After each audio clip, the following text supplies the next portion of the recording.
Why do some people hate communist architecture? Have you ever walked past a building and felt a chill run down your spine? For many, this feeling arises when encountering communist architecture. But why do some people dislike these structures so intensely? Let's break it down. Communist architecture, especially from the Soviet era, was designed to reflect the values of communist ideology. The aim was to create monumental and functional buildings that represented a new society. Early styles like Constructivism used modern materials such as glass and steel. They were meant to symbolize progress and social revolution. However, as time went on, the style shifted dramatically, especially during Joseph Stalin's rule. Stalinist architecture introduced grand structures with classical elements like columns and arches. These buildings were designed to project power and authority.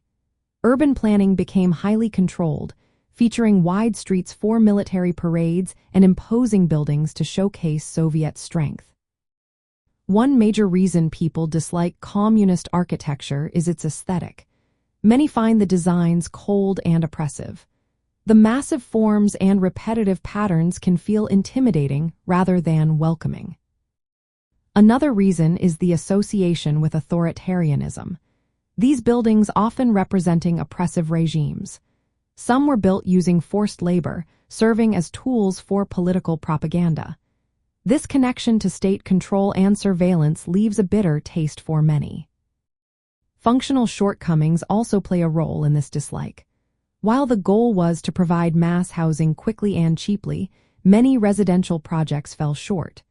Community spaces were often poorly designed or completely absent. This focus on efficiency sometimes resulted in cramped and uninspiring living conditions. Moreover, for many, these structures symbolize political repression and economic hardship. The historical context of these buildings influences how they are perceived today. From the perspective of communism, this architecture was a meaningful expression of revolutionary ideals. It aimed to build a society where architecture served the community rather than individual luxury. The monumental scale was intended to foster unity among citizens. In practical terms, communist architecture contributed to modernization and industrialization. It provided housing and infrastructure on a scale never seen before. It made the power of the collective visible and aimed to create a new social order. In summary, the dislike for communist architecture stems from its cold aesthetic, ties to authoritarianism, and functional limitations.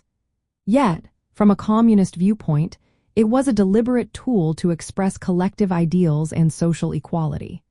Understanding these perspectives helps us see why this architecture elicits such strong feelings.